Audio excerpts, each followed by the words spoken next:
Hello, my name is Aniket Bose, and in today's lab we are going to build a voltage regulator using Zener diodes. In week 4 lab we had seen the forward knee potential and the reverse knee potential of the Zener diode.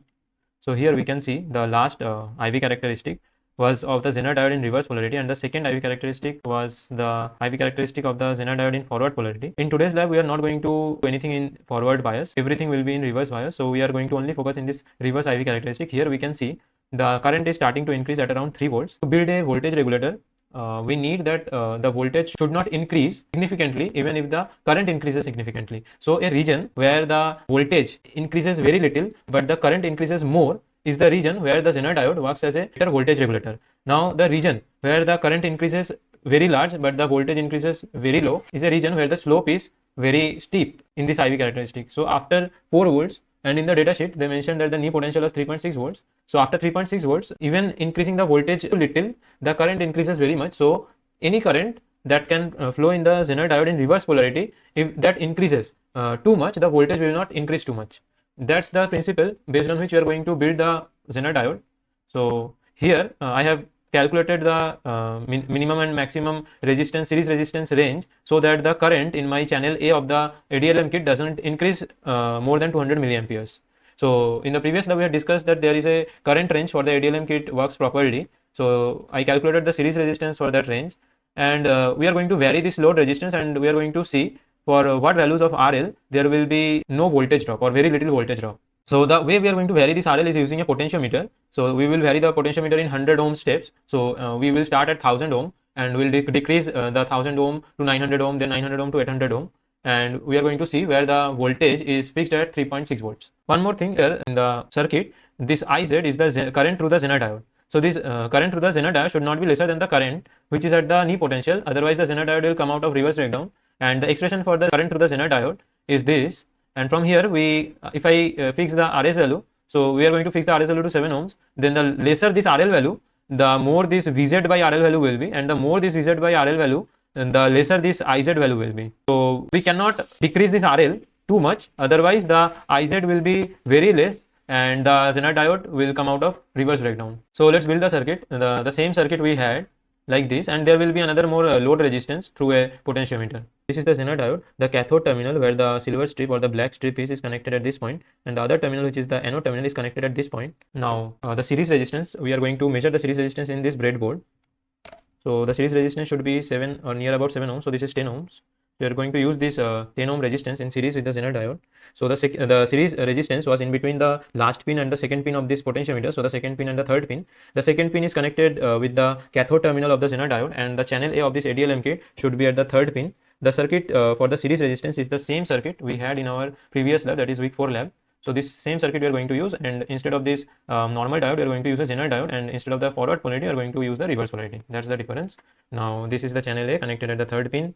The ground should be connected at the anode end because in reverse polarity. And the channel B through which we are going to measure the voltage across the Zener diode is at the cathode terminal. So the channel A is going to measure the current through the Zener diode. Channel B is going to measure the voltage across the Zener diode, and the channel A, it measures the current. At the same time, it will also generate the input voltage waveform. Addition to this, we also need a load resistance. So let's measure the load resistance. So I'm going to use a very high value.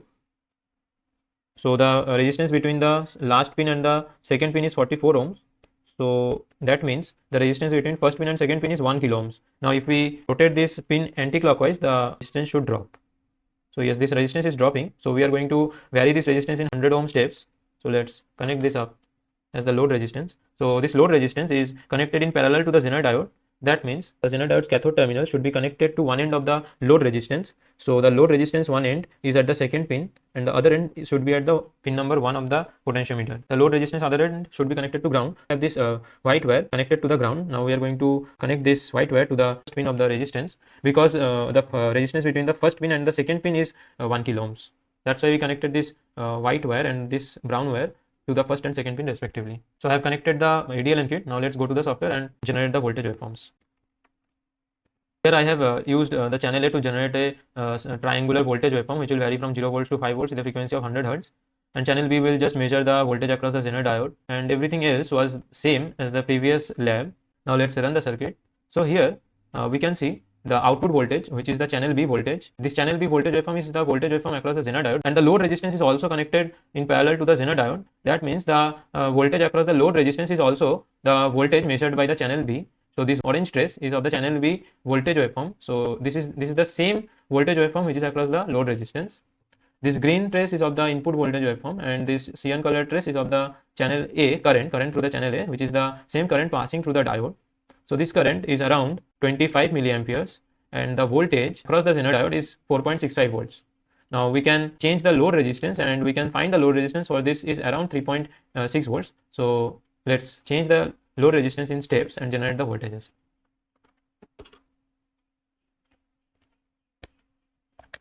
So now this is 1 kilo ohms. Anti-clockwise will decrease the resistance. So this is around 900 ohms. Now let's connect this in the circuit. So the first pin and the second pin, we should be careful about that. Now let's come to the voltage waveform again. So let's run the circuit again. So here this is still same. So this is still around 4.6 volts, the output voltage waveform. Now stop the circuit and we can change the load resistance again. Now I am going to set it to 700 ohms. So this is around 700 ohms. We should be careful about the first and second pin here. So let's run the circuit again. So still the same voltage is around the Zener diode and the load resistance. So still this is 4.6 volts, and the current is at around 10 milliamperes. Now let's stop the circuit and change the load resistance again. So this is around 600 ohms.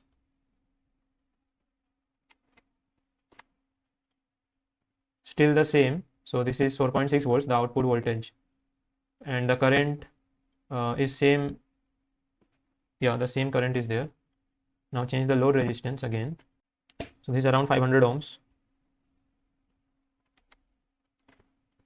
So the current was at around 30 milliamperes or 35 milliamperes, and the output voltage was around 4.6 volts. Now let's run the circuit again.